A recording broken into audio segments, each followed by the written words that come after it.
Once there was a celebration going on with a fireworks display in a beautiful city for the 30th anniversary of the largest group in the city, the Lin Group. All the people who attended the party were the most powerful and influential people in Yinzhou City. A young man arrived on a scooter in front of the building where the celebration was going on. He checked the address in his note and thought he was on time because today is the birthday banquet of the old lady Lin. Suddenly, some luxurious cars arrived there and some guards came out clearing the crowd present there. One person among the guards called the young man on the scooter master and said, "Master, this is the gift he ordered." They had to search every antique shop in the city to find it. The young man got angry and slapped him, saying, "Don't drive around in such a luxurious car when you come to see me, and don't you dare call me master in public." Guards bowed down, saying, "Your subordinate understands." The young man continued, reminding them that he didn't want the Lin family to know his identity. At the luxurious banquet, the old lady Lin was sitting and people were greeting her. The old Zheng Lin said the Lin family has been in Yinzhou for 30 years. They built the foundation of Changshan. Her heirs are extraordinary and their descendants are all dragons and phoenix. As the young man entered the banquet hall, there was an announcement going on in the gifts people gave to Lady Lin. The general manager of the Fenghai group wished the old lady good and sent a gold-encrusted plaque. The chairman of the Kanyuan group, Mr. Wang Fushan, wished the old lady a long life and sent a pair of jewelry and a jade carving. The next announcement was for the young man that Lin family's son-in-law, Zhang Xuan, gifts an old bowl. The old lady and everybody present there were shocked after listening to this announcement. Some people started talking about him. Is this Zhang Xuan the guy who entered the Lin family a month ago? He heard that the old lady didn't even let him in the Lin family house last month.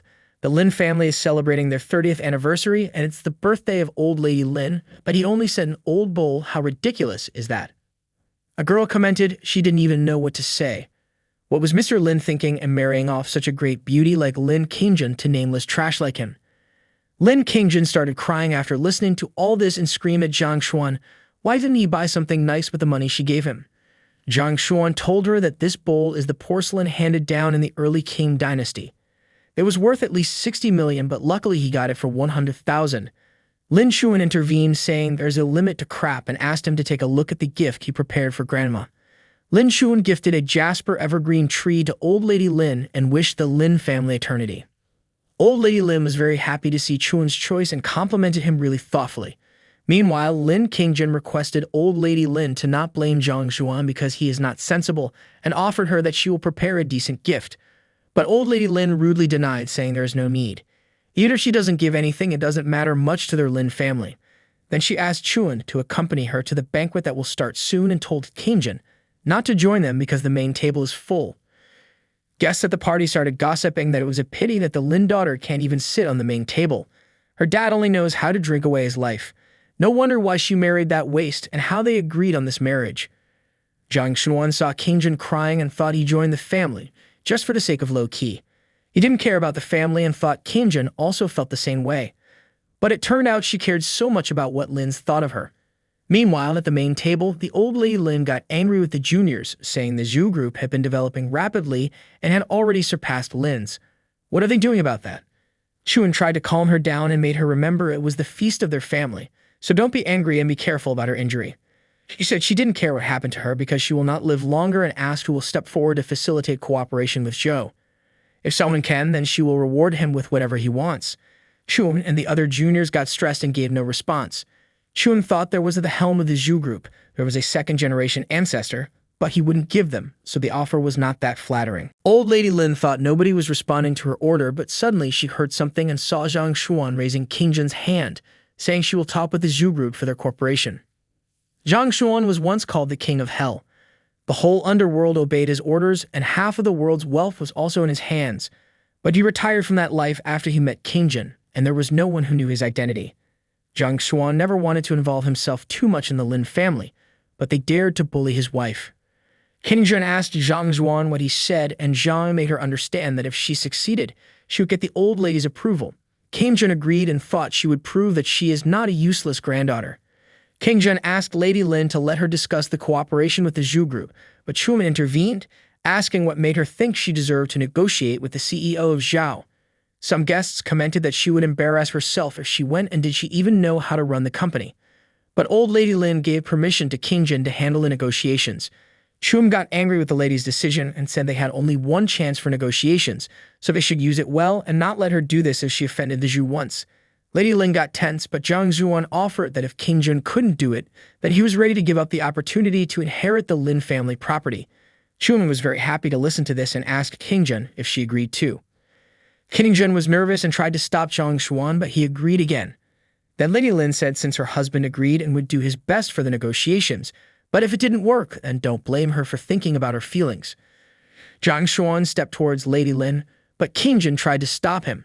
Zhang Xuan told Lady Lin to let's wait and see and took King Jun out from there, holding her hand. Shun gossiped about them, saying that the man was the biggest failure in her life and talking with Zhao Shi was impossible. Lady Lin was worried about what to do with Zhang Zuan. That Lady Lin's brother, Gu Lao, came complimenting her energy level. Lady Lin asked him what brought him over there. Suddenly, Gu Lao got shocked seeing the old bowl gifted by Zhang and said it was an authentic kiln from the early Qing dynasty. Lady Lin told him that it was just a piece of junk gifted by a junior who knew no right from wrong. Gu Lao got offended and asked his sister if she was questioning his knowledge of antiques for many years and told her that compared with this, the presents from everyone were nothing. Zhang Xuan was bargaining for the carrot's price, then his staff arrived there and told him that Miss Anana, the imperial princess of the ancient kingdom, hoped to see him and her plane would soon arrive in Yinzhou. Zhang Xuan denied meeting her, saying he was married and let's see how far she was willing to go. Also, his wife was going to the Zhu group to discuss the corporation, so they'd arranged for someone to negotiate there. Staff agreed to him, then Zhang Xuan told him he would be going now and it would be better if he didn't meet him like that because he needed to keep his identity a secret. Staff asked if the Lins were too much, so it was really worth doing all that for my sister-in-law, to which Zhang Xuan said they couldn't understand it. She was his world, and there was nothing in this world he wouldn't do for her. Then the scene shifted to the backstory of Zhang Xuan, who used to live in the streets with his mother. At the age of 5, King Jun helped them survive the harsh winter. At the age of 7, the Lin's charity saved him when he had food poisoning. When he was 7 years old, he went to Lin Family Charity School, and his mother also got a job there as a cleaner. But when he was 14, his mother was diagnosed with a malignant tumor. She jumped from the 7th floor and left him alone. In her last note, she asked him to repay the Lin family. Later, he found out that someone had poisoned King Jun with a strange poison, and he could only save her life by adding the medicine to her soup every day. He knocked on her door with soup in his hand. King Jun was feeling dizzy and struggling to walk. Zhang Xuan held her and asked her to take some rest and then go to Zhas because she hadn't slept all night. She said not to worry about her, but Zhang advised her it was not safe to drive like that, to drink the soup first, then he would take her there on time. King Jun accepted and drank the soup. Zhang Xuan jumped joyfully seeing her finishing the soup. Zhang Xuan arrived in front of the Zhao's building with King Jun, sitting behind her and sleeping. He thought she must be tired because she worked really hard last night on negotiation preparation, and he was happy to see her sleeping peacefully. King Jun woke up and felt uneasy about sleeping on his back and ordered him to stay there and wait for her. Zhang Xuan was happy because he had already arranged everything for her. After half an hour, King Jun came out of the building crying. Zhang Xuan shockingly asked her what happened, but King Jun blamed him, saying this was all because of his promised grandma, otherwise how could someone wrong her like that? Zhang Xuan was confused, thinking that what happened there wasn't everything arranged in advance. He called his staff to find out what happened to her there. A staff person informed him that Zhou Xu, the general manager of Zhu Group, threatened her in the name of negotiations. He asked her to go to Zhou's building alone and accompany him at night. Zhang broke his mobile in anger and wanted to know who Zhou Xu was. Zhao Xu was drinking coffee, wondering in his cabin that this was a billion-dollar project. Let's see how sincere King Jun was. She had no choice but to sleep with him for one night. He decided to watch something interesting while waiting for her. But suddenly Zhang Xuan kicked his cabin's door, and hot coffee spilled on him, and he felt burnt. Zhao Xu angrily shouted at Zhang Xuan, "Who are you? How dare you come and act wild?" Zhang told him that he would punish him. Zhang Xuan banged Zhou's head on the table and then on the wall. Zhou asked if he knew who he was. Zhang punched and broke the table, saying he didn't hear what he said. Zhou got scared seeing Zhang's power and wondered what would happen if he punched his face instead of the table. Zhou Xu asked him to please tell him what he wanted.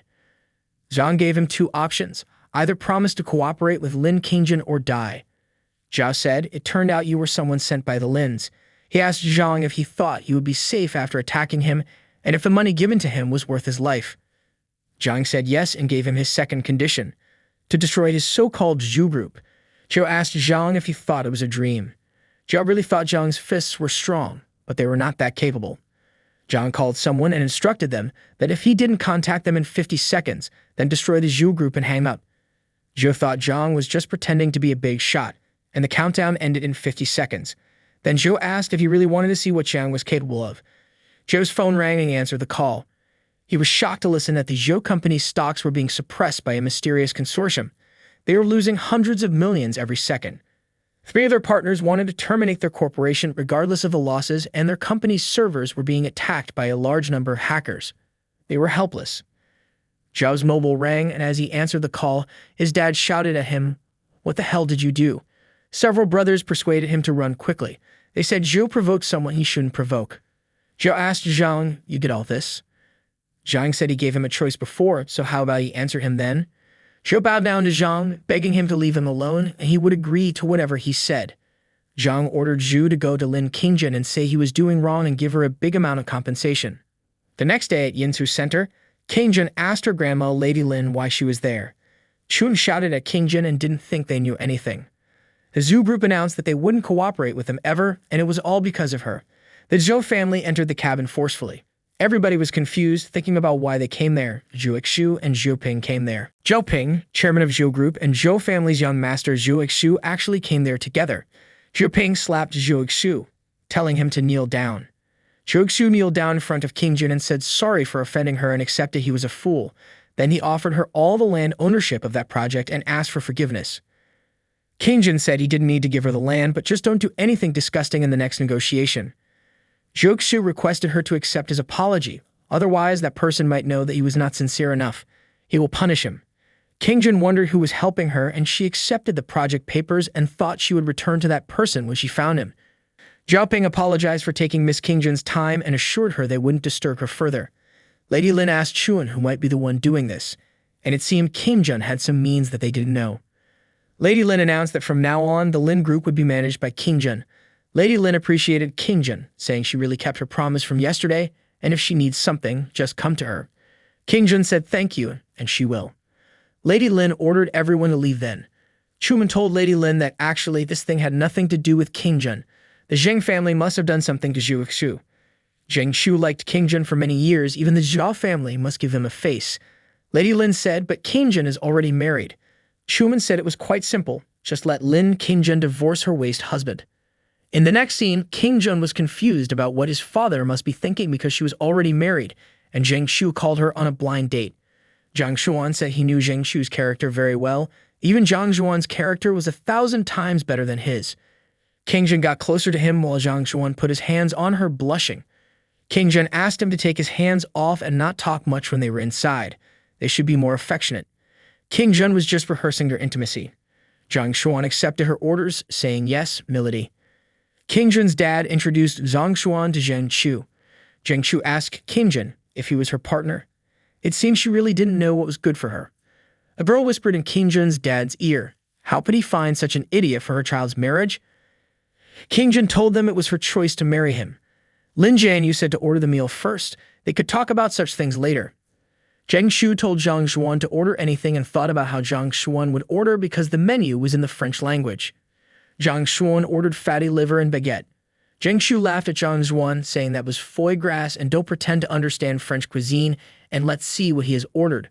A waiter served some fruits, and upon seeing this, Zheng Shu got angry and said fruits can only be ordered after the meal. In France, someone like Zhang Xuan would be driven out of the restaurant. Qingjun stopped Zheng Shu from shouting at him. Zhang Xuan told Zheng Shu that foie gras is actually duck liver made in the French style called fatty liver. Secondly, apricot is suitable as an appetizer and the foie gras is to be eaten at a banquet so that he didn't feel full. Zheng Shu saw someone eating the same dish Zhang ordered and got shocked. Zhang Xuan asked, guess who was an idiot then? Zhang said the real essence of French cuisine was more about the combination of ingredients and that it was not some meal snack as someone suggested. Zhang offered diet to Qingjun, and as she ate it, she loved it. Zhang Xuan said what Zheng Shu said was actually right. If someone doesn't understand it, some people act as they do. Zheng Shu with his family said they were leaving.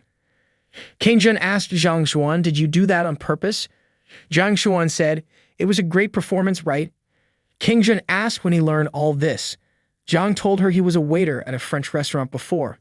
Qingjun offered him to work in their company's public relations wing. Zhang Xuan denied, saying he just wanted to be a loving husband. King Jun got angry at him and said he was a grown man and not to waste his life at home. Zhang Xuan said he can't go yet. King Jun said, "You are bad then." The next morning, Zhang Xuan was in the office as King Jun I, and he had to join them with a salary of 2,000 a month. Fang Yi asked Zhang if he wasn't the waste named Zhang Xuan. Calling him that waste was exalting him, and did he think he deserved King Jun? She lost her appetite seeing him there.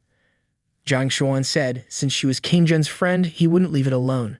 Fang Yi warned him, "Don't think just because you are King Jun's husband. If you don't do well, she would drag you down and King Jun would lose face by then." Zhang Xuan warned her not to threaten him with King Jun. She asked what he was going to do inside the company. Hu Kang pushed Zhang Xuan while asking what he was doing and if President Fang was fine. He assured her he would immediately call someone to throw him out. Fang Yang instructed Hu Chang to teach his new colleagues how things work around there. Hu Chang called Zhang Xuan waste son-in-law of Lin family. He would take good care of him. Hu Chang ordered Zhang Xuan to recover money from Shenglong in a day. Zhang Xuan asked for the address and fare for the travel. Hu Chang shouted at him for demanding a travel allowance on his first day of the job, but Zhang Xuan sat there saying if they would not give him the money, he was going. Hu Chang got angry with him. Zhang Xuan called someone and instructed them he was in his wife's company and to ask Shenglong to return the money he owed immediately. Hu Chang asked who was calling Shenglong to bring money over there. Zhang Xuan asked Hu Chang to wait and see. Hu Chang challenged him, saying, "Let's see if Shenglong sends money or not." If recovering money from Shenglong was that easy, he would have done it already.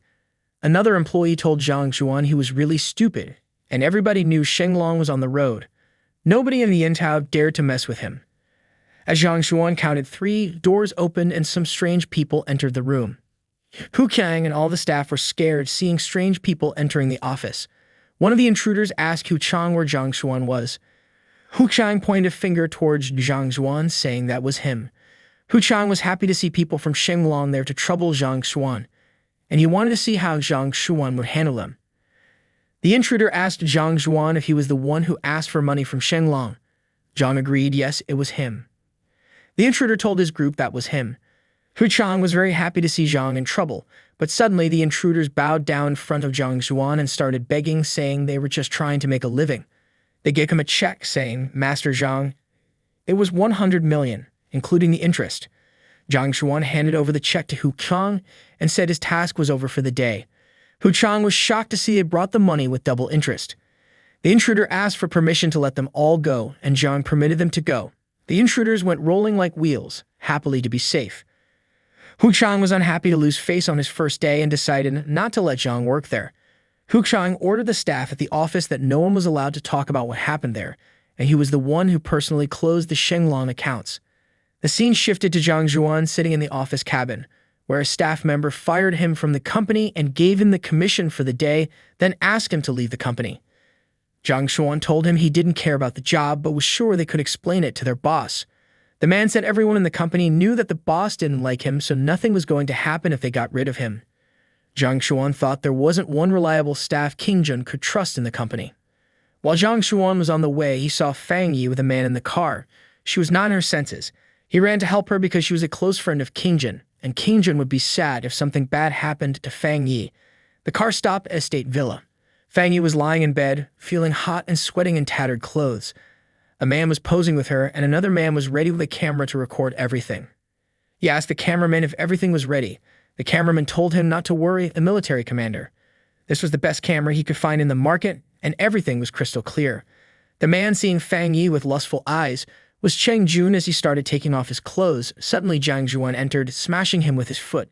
Cheng Jun requested to spare him and said it was not what it looked like and offered to make a deal, but Zhang Xuan pushed him into denying it.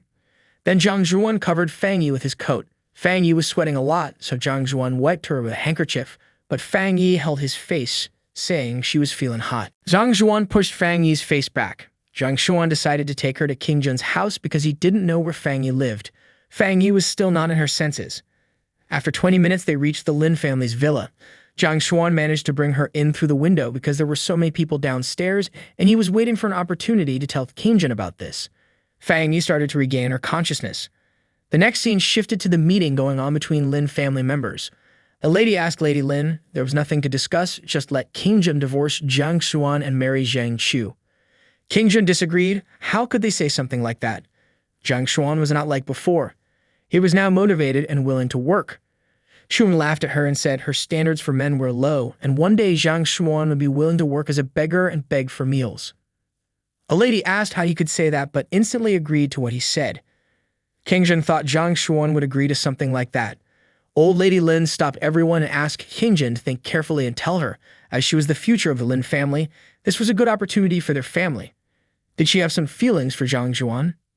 As King Jun was about to say something, Fang Yi came running there, crying in tattered clothes and screaming, "How could Zhang Xuan do this to me?" Zhang Xuan came just after her, stunned. King Jun asked Fang Yi what happened.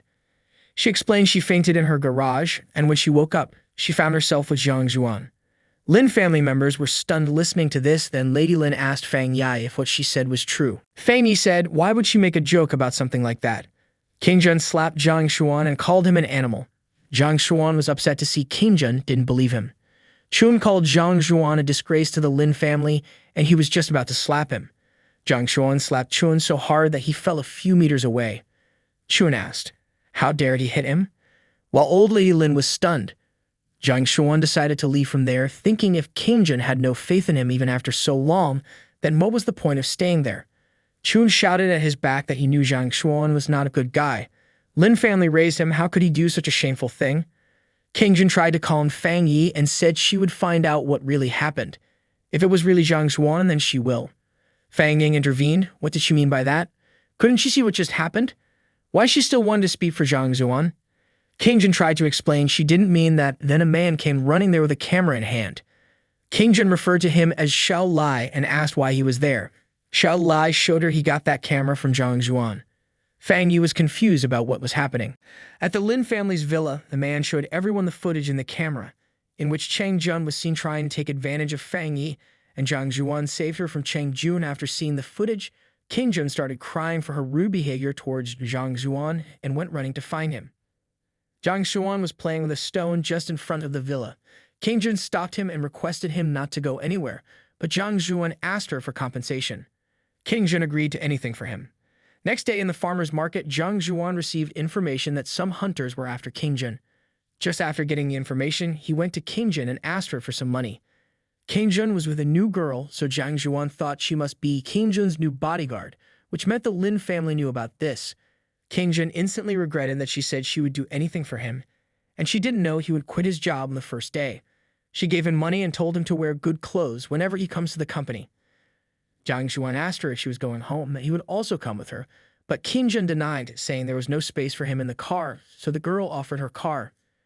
Zhang Xuan thanked her and inquired if she was a new employee in the company, but she stopped the car because there was a van on the road not moving. Lin's villa was just ahead, and that didn't seem right, so the girl advised King Jun to stay in the car. As she got out of the car, some hooligans also came out of the van with sharp objects and told her to move aside because they only needed the life of King Jun. One of them attacked her, but she threw him on the car. King Jun in fear called Zhang Xuan for help, but Zhang Xuan was not in the car. Zhang Xuan entered a villa and called out for the man to show himself, as he knew all the ruckus outside was created by him. Then a man came and appreciated Zhang Xuan's skill of noticing his presence. Zhang Xuan shouted at him for making the floor dirty, but he asked Zhang Xuan if even if he was going to die, he was still concerned about these things and started smoking. Zhang Xuan got even more frustrated and told him to put out the cigarette, as King Jun hated smoking, but the man asked what if he said no. Zhang Xuan told him that he would die then. The man tried to attack Zhang Xuan, but Zhang Xuan twisted his hand and broke it.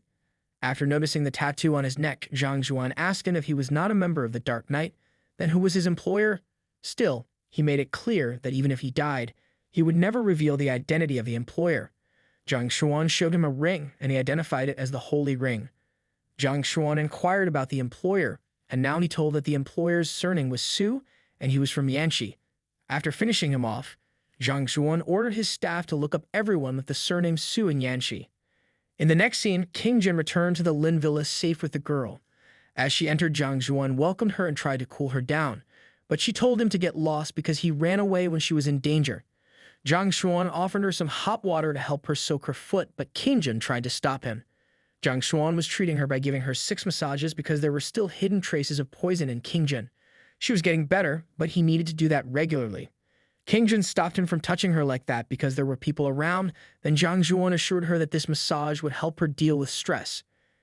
King Jun was getting much better sleep from the last few days.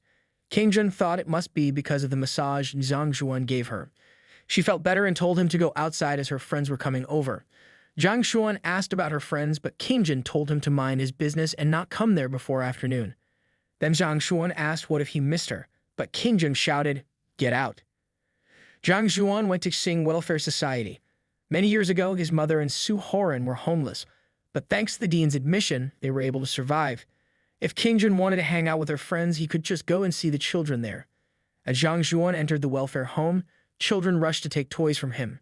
When he was a kid, he used to be very happy when someone brought them gifts. Then a little girl named Yin requested him to play with her. Zhang Xuan was playing with her, and a rich girl with 2 guards came there. Yin told Zhang Zhuan those were bad guys and wanted to destroy Yin home. Zhang went running to the dean asking if everything was fine there. Dean Kui and Kunru were discussing something. Dean told Zhang Zhuan that group of people were from some resort group. All the surrounding land was bought by them, and the officials asked them to build a new welfare home before they could start the construction. But that group of unscrupulous businessmen built the new welfare home next to a chemical discharge plant. How could she take those poor children there? Then she asked if Zhang Zhuan remembered the person who subsidized the welfare home for free. He always wondered who he was. That was Miss Qin. She helped them a lot in the last 5 years, but this time she was helpless. Zhang Zhuan wanted to drive them away. Dean Kui tried to stop him, but he wanted to give that a try. A person came with rich lady told Miss Qin life and death of those orphan kids didn't matter to their farts. Blame them for being born, but Qin got angry. How could he talk like that? Sooner or later, all of them would be punished. Another one revealed that in a few days they would get the official documents. That welfare home would be demolished. Zhang Xuan threatened them. He didn't know if the orphanage would be demolished, but if they didn't leave, he was sure he would beat them up. They all got scared as he started swinging the stick and ran from there, saying they had to get out of there sooner or later. Zhang Xuan asked if Qin was fine, but she questioned him. Yin was happy to see bad guys were chased away, but still, as long as the resort project existed, they would come back sooner or later. Zhang Xuan asked if Kun was a traitor. He had a solution for that problem. Qin asked if he wanted her to take the development rights of that land from them, but Zhang wanted her to level up the mountain behind that land. Qin was stunned to hear that. Meanwhile, in Qin Villa, King Jun asked Chef Michael if everything was ready as she couldn't wait any longer. Michael called her their famous iceberg president. How dared she serve King Jun her cooking? King Jun got pissed at the joke on herself. As Zhang Zhuan came inside, King Jun got freaked out. If he opened his mouth, Michael was going to find out everything she told her was a lie. Zhang Zhuan asked what happened. King Jun told him her friend that he was an artist, so he had to remember that.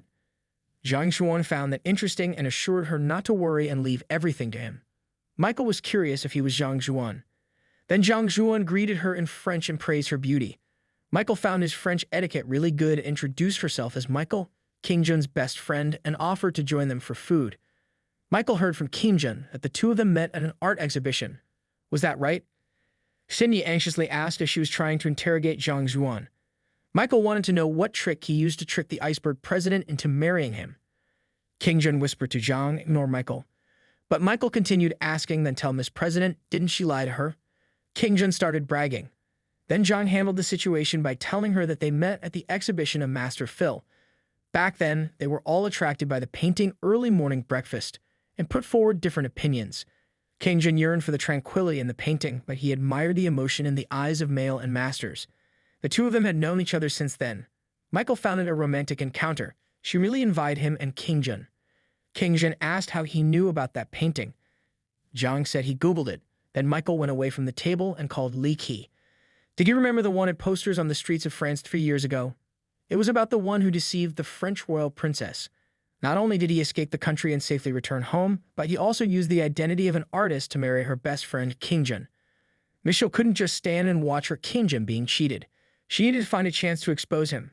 Michelle requested King Jun to stay there for a few more days and apologized if she was bothering her. But King Jun welcomed her anxiously. That was bad. She couldn't let her find out about Zhang Zhuan. Otherwise, it would be too embarrassing for King Jun. After dinner, King Jun was watching TV. The person who came up with the idea of blasting the mountain must be someone amazing. Behind Hinru, there was definitely a team of professionals to help her make the decisions. Zhang Xuan was so embarrassed that his wife was so boastful when raising him. While giving Kingjun a foot massage, he asked what was the matter. Blasting mountains could make the traffic more smooth. Wasn't that why everyone wanted to sanction the bombing? Kingjun got upset. He didn't know anything. The resort that Hangzhou Trading had spent so much time developing had no official support. Then their industry would definitely be taken over by Qinru's Hengyuan group. Michelle told Kingjun Zhang Shuan would trash her feet, but Kingjun explained to her Zhang Shuan said that he would do some acupoint massage, which could help her relieve her hidden illness. If he knew about acupoint massage, Michelle asked to treat her shoulder problem. Kingjun told him to do that. Zhang Shuan had no problem with that. Michelle thought an acupoint massage to relieve hidden disease was a low trap just to seduce women, and she would show Kingjun his real face. As he started massaging her, she was shocked. The discomfort she was feeling in her shoulders had really been relieved. Kingjun let Zhang Shuan help her relax a bit more and went to bed first. Kingjun was gone. She would use this chance to expose the true nature of Zhang Shuan, and she tried to seduce him, but she got pissed off seeing he didn't find her attractive at all, and he was massaging her with closed eyes.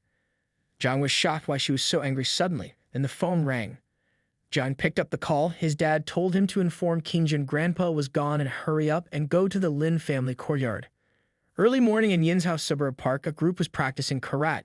Then an old man on a wheelchair asked Zhang if he liked Tai Chi and why he didn't go and practice some moves. But he hit back saying that the old man could obviously walk, so why was he sitting in a wheelchair? The old man asked what else he could see. Zhang Shuan could see that his heart was damaged, causing daily chest pain to deepen, and it must be treated as soon as possible. An old friend of that elderly once said that there was only one person besides him who could see his illness. He asked if he was the one in China, the genius Dr. Hayes. But Zhang Shuan promised him to talk about his illness when they meet next time. The old man understood his rules and didn't recognize money for treating illness, only fate. Unexpectedly, the dignified Hayes was such a young man. Compared with him, his younger generation was far behind. Kingjun came running to an old person, calling him grandpa. He made everyone in his family anxious. There was nothing to panic about. He just came to see the scenery. Then he asked about her husband and when she would bring him to her grandma. Zhang Shuan couldn't even earn enough to support himself. How could she bring him to her grandpa? Kingjun changed the topic and went back quickly because he announced something to his family.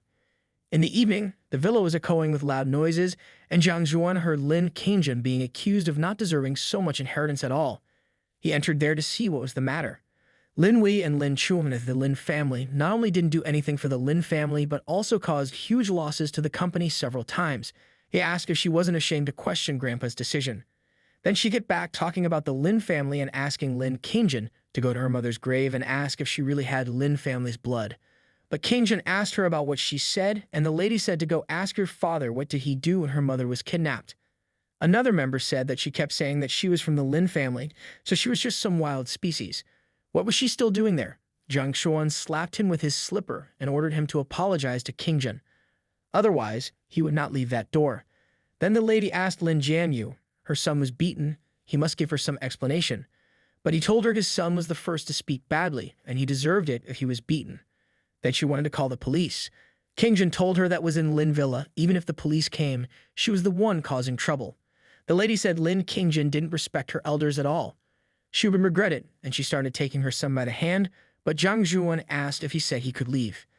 As the lady and her son were trying to escape, Zhang Zhuan slapped him on the other cheek with a slipper and made him apologize to Kingjun. Kingjun thanked him, but he humbly said it was his duty to protect his wife.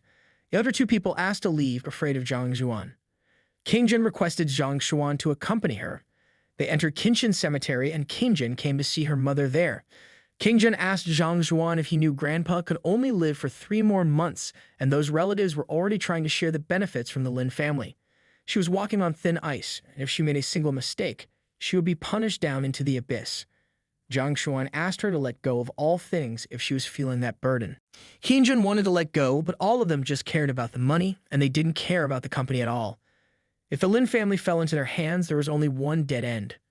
Zhang Shuan comforted her and assured her that no matter what happened, he would stay by her side. The next day, since Zhang Shuan was free, he went to check if the orphanage matter was resolved. But on the way, 2 strange men told him he messed up with someone he shouldn't mess with and took him with them. Zhang Shuan waited until they were only a few people, otherwise it was tiresome to clean up. They cornered him and said there were many people in this world that couldn't afford to mess with, but as they tried to attack him, Zhang Shuan ordered someone to finish them. An unrevealed man followed his command and called him Lord. Then Zhang ordered him to find out who sent them. A girl came there and ordered to take Zhang Xuan with her and the gangsters too. Zhang Xuan was handcuffed and said, "Nani." An officer in the Ministry of National Security in China received information that Zhang Xuan had been arrested. He contacted the Yinzhou City Hall to help release him quickly. Meanwhile, Zhang Xuan was being interrogated at the Yinzhou police station. The officer in charge, Han Wanru, asked him about his boss, but Zhang Xuan insisted he was the victim in the situation. Han Wanru did not believe him, stating that the gangsters wouldn't have broken their own hands. Zhang Xuan tried to calm her down, but she got angrier and was about to punch him when the director entered the room and stopped her. The director scolded Han Wanru for violently enforcing the law without permission and ordered her to release Zhang Xuan since he was innocent. Han Wanru informed the director about his fight in public with weapons and pointed out his nasty face, but Zhang Xuan made a baby face. The director asked her for evidence of his crime and Han Wanru went to find it. After realizing her mistake, Han Wanru didn't like the fact that Zhang Xuan was comfortable in the police station like it was his own house. When she entered the interrogation room, she found Zhang Xuan eating watermelon and offered some to Han Wanru, but she was still angry and tried to attack him on his face. Zhang Xuan dropped her with his leg, and she landed on his thigh. Just then, a junior officer came in to tell Han Wanru something, but he misunderstood the situation. Meanwhile, Michelle and Qingjun were waiting outside the concert hall for Zhang Xuan. They tried to call him, but his phone was still in the police station. Song Tao, who had been stalking Qingjun since college, met her there and tried to touch her hand while talking. However, she scolded him for his actions and quickly left the area. After Han Wanru pushed him hard and ran out of the cabin, Zhang Xuan wondered how she could blame him when she jumped on him. Nevertheless, he was relieved that she wouldn't bother him anymore. He could finally leave the police station. However, he realized that he had screwed up because he had promised Qingjun that he would attend the concert with her. He ran to the concert, thinking of a good reason for being late. At the concert, Michelle asked Qingjun about her wish in college, which was for someone she loved to play a piece for her at a concert. Then there was an announcement that person wanted to confess to his beloved woman. It turned out to be Song Tao, who expressed his love for Qingjun. He had known her for 5 years, and since the first time he saw her, she was always in his heart. Although he knew his approach was a bit rude that day, he still wanted to express his love for her. However, Qingjun was about to run away, but Song Tao kneeled down in front of her and said he loved her. For Qingjun, he was worse than gum as she couldn't shake him off no matter what. Suddenly, 2 guards took him out of the hall, even though he had paid for his ticket. Then the concert started and her favorite song, Echo of Life, played. It was Zhang Xuan expressing his love for her through the song. He felt alive because of her, she gave him hope to live, and she was the love of his life. He thanked her for coming into his life and asked for a hug. It turned out to be Qingjun's wish from college that he had actually made come true. Qingjun asked him to sit down and listen to the concert. She even bought tickets for him. Zhang Xuan gifted her 2 autographed records of Master Pajef that she wanted, and he fooled her with that CD for being late. Michelle confirmed that it was the real signed CD of Master Pajef, and how did Zhang Xuan manage to get that? Behind the stage, Pajef was requesting a man for more pointers, and could he see him one more time? But that day, the boss accepted 2 records for him. That was enough to be proud for a lifetime and denied his request by saying, "Don't bite more than you could chew." Pajef accepted that. Next morning in Qin Family Orphanage, Zhang Xuan wondered what was the situation of the orphanage. As the gate opened, Yin came running to him and told him she missed her.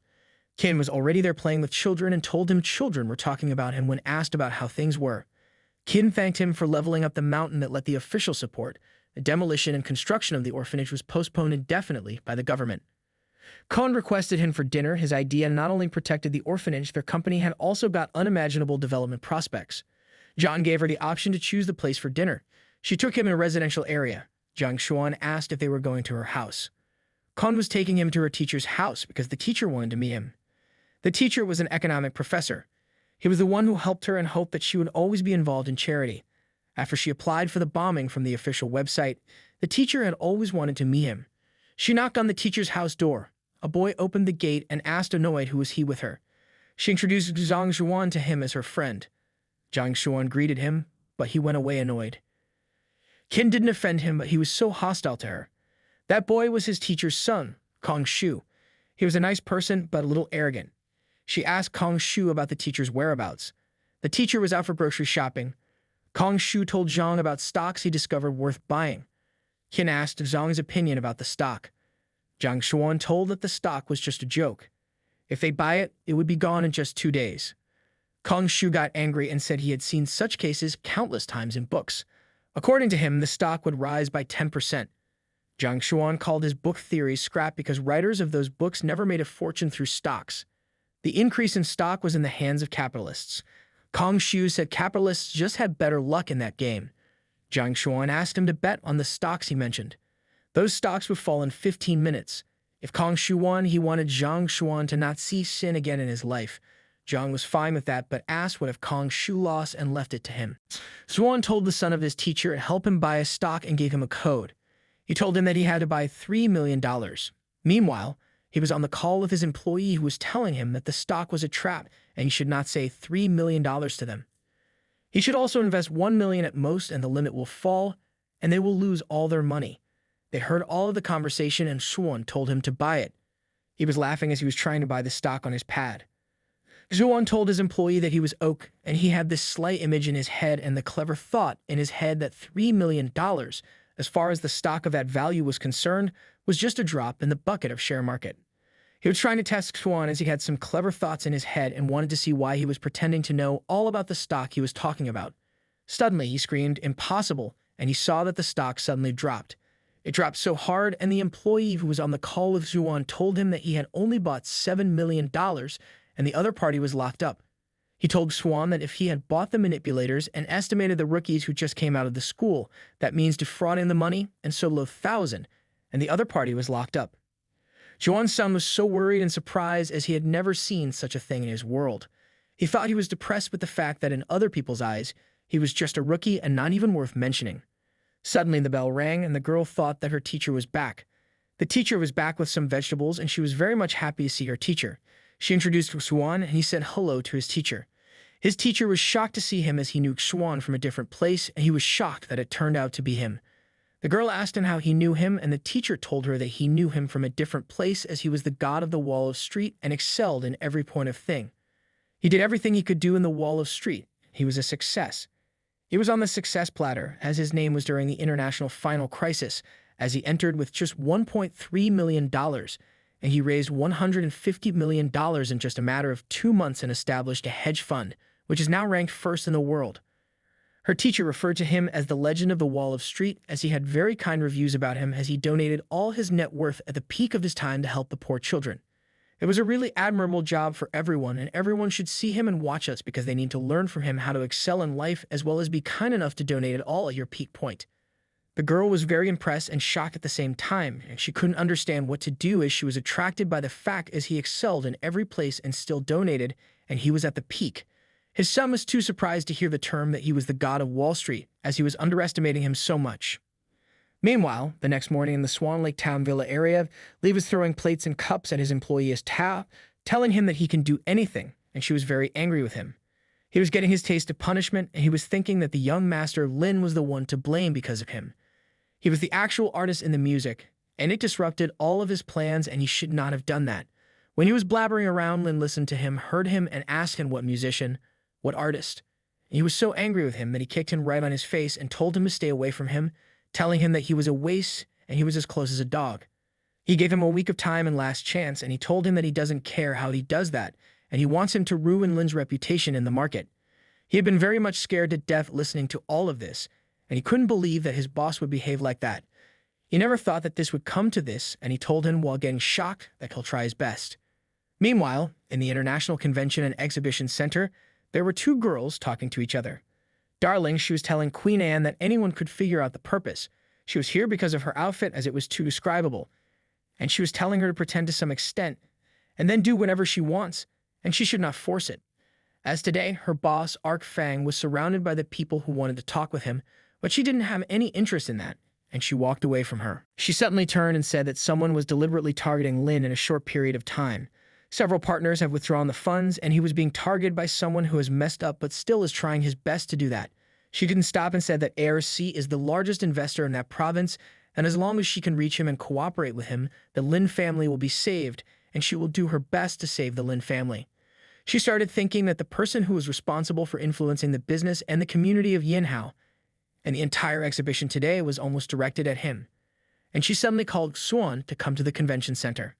Meanwhile, the old man looking at a beautiful rose petal painting thought of that. You didn't take the painting 3 years ago, and there was another one there. He was very surprised. It was Fang.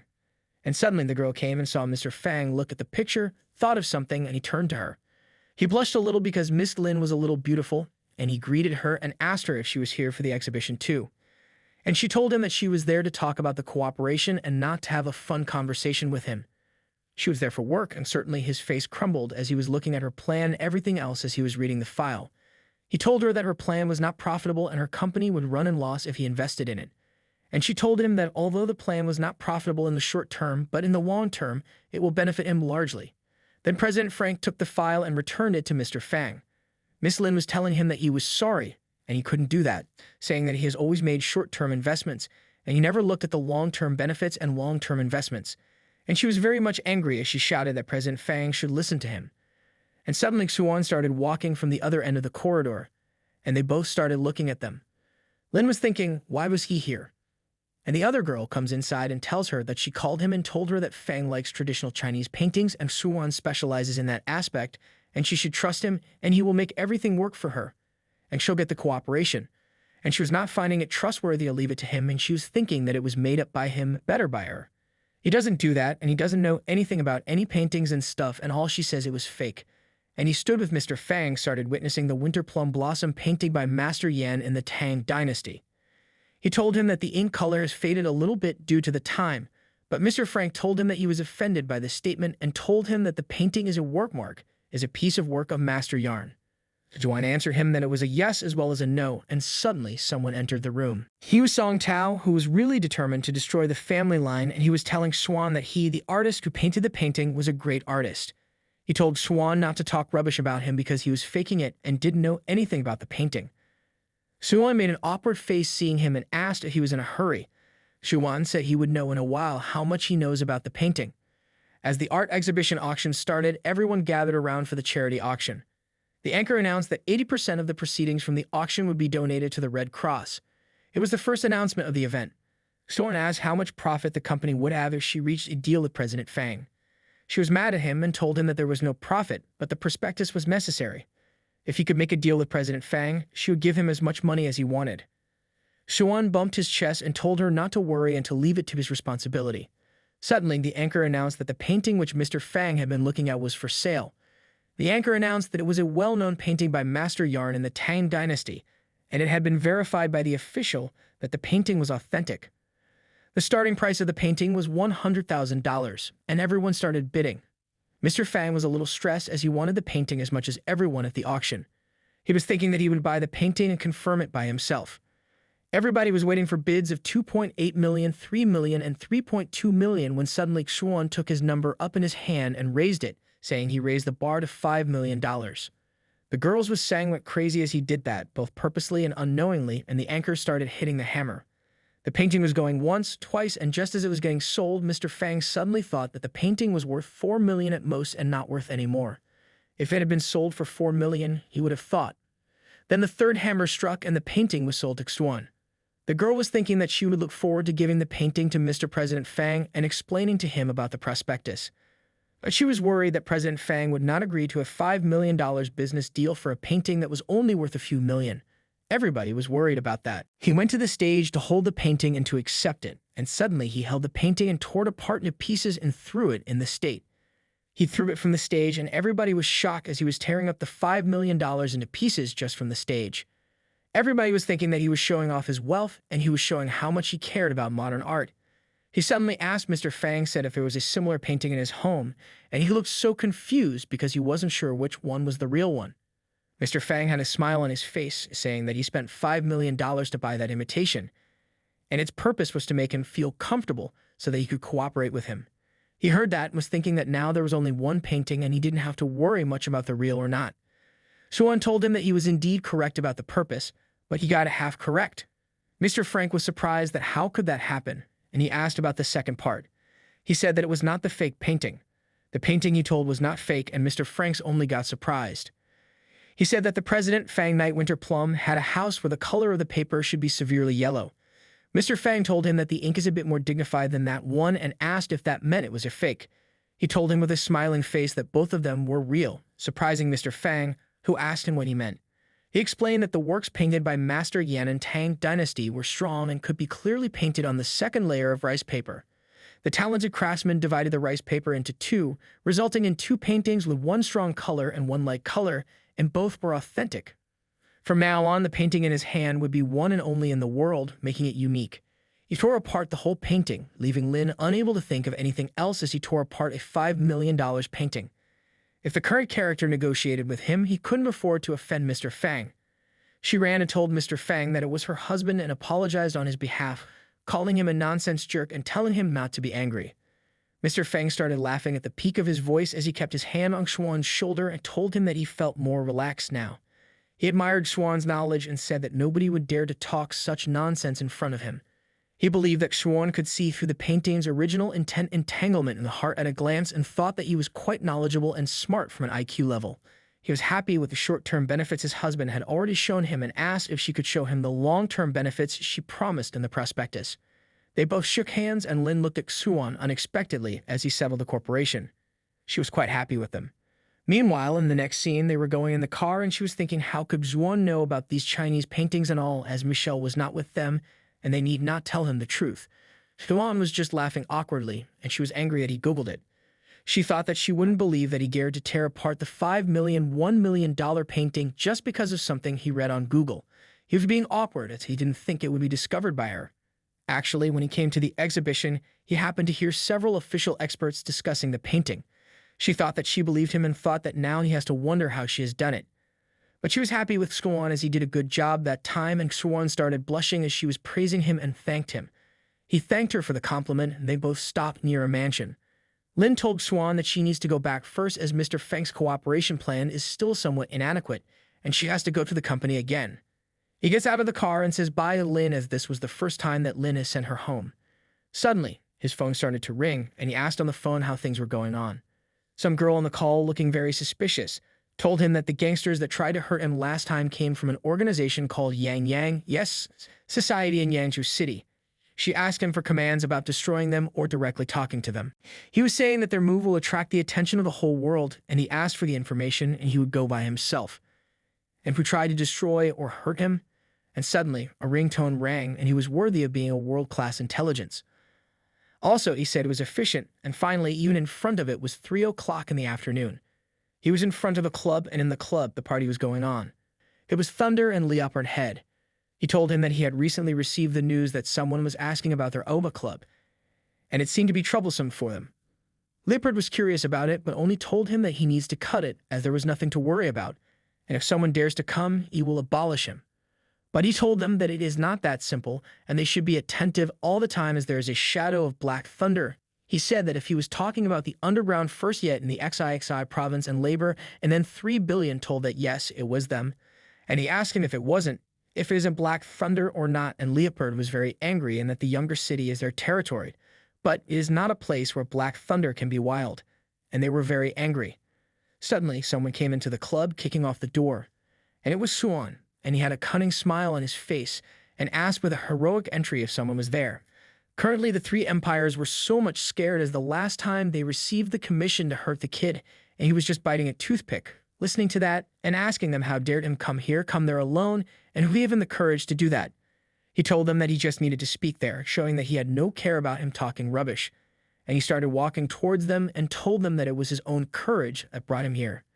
Leopard screamed that he was arrogant enough to say these things, and he told everyone in the club to destroy him for it. And he came at him and said that courage was admirable, but his ability to save himself was none. He was coming right at him, and suddenly he dodged and punched them through the face. He was striking far away as something hit him too hard, and every word around the club was scattered away as he threw a great punch at him, and he didn't even see when he hit him. He fell on the ground and told everyone to take him out. Everyone picked up chairs, someone picked up bottles, everything they could have handed on, and Xuan's beating started beating everyone from the start and slicing everyone from breaking off bottles and everything around. Everyone in the club was getting beaten to the curb, and no one could even stay for a single second in front of him in a duel. He was breaking teeth, and suddenly he cleaned himself up as he clapped his hands, thinking that he was done there. Thunder and Leopard Head were scared as it was their turn now, and they were thinking that more than 100 brothers from the Oba Club were unbearable, and he defeated them all.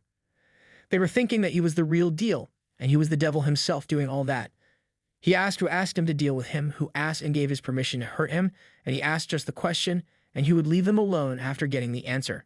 Thunder, who held his mouth, was going to tell them, and suddenly, Thunder gathered courage and told him that he had been able to establish a photo-line zoom for more than 10 years. They were talking about the rule and the credibility, and then Xuan was very much angry, and he was there to hurt him and told him that he should die. He was about to punch him in the face, and suddenly he stopped as there was a knock on the door and someone shot a gun at the roof. It was the police force when some girl, and she wasn't able to figure out what was happening, told everyone to stop, as a large-scale fighting. He was really lawless. Thunder and Leopard were so scared too that they were wetting their pants. She couldn't understand. The people who were fighting Xuan were praying to God for saving them, and someone held off the officer's leg and told him that they thanked her for coming and taking her to the police station. She couldn't understand what was happening as everyone was beaten up so badly that they were counting stars in the sky, and she couldn't understand what was exactly going on. Xuan ran off from there, certainly best of all. All right, start hiding behind the call. He thought that the female appeared at the critical times everywhere, and every time the police came there, their lease phone rang and a piece of code surprised as he was hiding. He thought that it could be that the police officer saw him, and she asked him where Xuan was, and he told Langley that he was at home and asked her what the matter was. She couldn't believe that she asked him sarcastically, as she had found large-scale fighting, and he better not have something to do with that. Card-starting World started walking towards his home, and he told her that she needs to stop worrying as she has nothing to do with that. Next thing is 7 o'clock in the evening, and Xuan and Lin are sitting at home. They are eating good food as the cook was from Milan that day, and they were thinking that hard work was not in vain as Lin's attitude towards him was better than before. Although the other girl was thinking that although Xuan was an emotional layer, he held them a lot, and she was enjoying it too as she didn't want to spoil the current situation. She was thinking that if he has been eating bacteria since late, and why should she expose his truth and let it be, and be Lin released Xuan, that can he accompany her to Louis tomorrow as his elders when the party was there. Xuan had no problem with it and asked who it was. She told me that he was his grandfather's lifelong acquaintance known as Sound, and as he was relying on the control of the reins of military fault, political and business in XIXI province. The next morning, they were going to the marriage with Li and Xuan. Li was wearing a red-hot dress, and Xuan was all dressed up in a tuxedo, and James, the second grandson, was getting jealous because Lin was having men around, and he was getting all jealous. And suddenly, a man came from behind, telling Chang Xiao that the man was one door-to-door son-in-law of the Lin family, and he could kick him any time, and he couldn't, after recognizing him. So he introduced himself, saying he was Xia Lin's cousin, and he wanted to work for Chen. And he asked why he needed his cooperation. He was having all the slight thoughts in his head, and he was smiling cunningly, thinking that telling him that he had a treasure that can help him win the position of an old man. He must like the gift, and he has some gift with a red-maroon box in his hands, telling that after the body, he believed that he would also feel the 5-line cheers in his hand, and then saw that and was attracted to it, and he agreed and told that he would like to make deals with people like him, holding that he was right. Unfortunately, an announcement was made by the host of the house that everyone should enter the banquet. Xuan asked Lin if she wants to go inside, and she told him that she needs to wait for someone, and she didn't tell Xuan as she wanted to give him a surprise for that. Someone came in slippers to meet them, and it was some guy with blonde hair. He came there on a scooter, and he was surprised to see Xuan. Then he asked if he was his man, and she agreed as she told him that he was her fiancé. The guy couldn't have agreed more as he was very happy for Lin. He was giving compliments to Xuan, telling him that he can actually get the IC president, and he doesn't know anyone that would have gotten her more available easily around her. The guy started laughing and told him that it was merely luck that he got in. In his head, he thought that the person was like him. Suddenly, the girl told him that he should not hurry, and other than that, the grandson of differently. He should even ask his birthdays late and why one day he was bullied, and he was very chill, and he told Lee to cut it out as she had nothing to do with him, and he went inside as unfair for some work, and he also had some agenda in his head that he wanted to get back to what he showed. He had some notes from his parents, and Xuan and Lin started paying attention to him as some agent was coming up. Xuan and Li enter the room, 30 people sitting, full of them. Suddenly, their dads welcome her. Her dad will come here and asks her to come there. She was very much delighted to see her dad, and she, his old man, tells her that he needs to have a toast to her, his friend, and then told her to eat. They said ok, and also Xuan agreed, and they started to eat as long as their dad go. Xuan was being very humble towards Li, and they were all lovey-dovey in that environment. Xuan was making her eat the food by his hand as she didn't eat in the morning, and he was very much kind to her. Everybody was jealous of them as they were showing affection. Suddenly, a hand came behind Xuan, and it was his cousin, Li's cousin brother, who asked him for a drink and told him that he was very curious about how he got along with his wife. He told them that she couldn't get used to it, as if he wants to do something wrong, he has to hide. He thought that he was just being friendly, and he was just having a pep talk happening. a normal small talk. He asked him what he was talking about, and his brother, Cheng, told him that he was just making small talk with his husband. Suddenly, Xuan asked him if they should also go and celebrate the old man's birthday. She patted him on his head and told him that it was not their turn yet. He asked if there were any more birthdays, and she told him that the banquet had a special reference and a special meaning. It had the second grandson, Chang Jia, and if anyone can give out the most precious gift, they can become the future heir of the Chang family. As they were saying, family, second master, they came to the grandpa and showed him his gift and wished him a happy Earth's 70th birthday from the side of his grandson. They told him that those who are morally virtuous should be strong and vigorous, and everybody got attracted to the gift as they identified that it was the old wild ginseng. The people who were identifying it were talking among themselves that it was very much precious and important, as the wind ginseng was valuable as it was 50 years old and unheard of in the southern region. It is the best way to prolong life, and they agreed that it was good. The baby learned the way and gave him the old man's love. Everybody gave the old man nice gifts. His grandson, who was studying in Beijing, got acquainted with the old man and gave him a bracelet as a present. He was very happy to see that. He was very happy seeing all the gifts, and suddenly said yes. Xuan told his cousin Li's cousin that he didn't get what he belonged to, and he should also go and get a gift for them. He was an unwelcome grandson and he should get a treasure. However, he had a separate move, and he said in Xuan's ear that they should protect the rub, and CAD started laughing his death. That method really saved him, and 2 of the 3 grandchildren of the Chang family died, and they will be passed in one pulse. Even if Mr. Chang knew that, it was Chang who did it. If he came to the Chang family, he must be it. Chang was surprised at how he reacted at all. Then he was thinking that it was a gamble, and they will know very well what will happen if they lose. Xuan told him that he should not worry at all as long as he promised, and he would always stand by his wife's side. He could help him win the position of his heir, and now the old man was sitting and talking about the heir as everyone was telling them Chen was a good boy. He had many old connections in century-old ginseng. He was a district of wealth, and everyone was talking about Chen. He was a good person as a leader and here, and certainly the old man called Chen, and he went right there. He was thinking now his grandfather would grant him the family heir title, and he told Chen he was pretty good in his family. And suddenly, Xuan put down a red bag and said happy birthday to his father, and he had a gift for him. And everybody was shocked.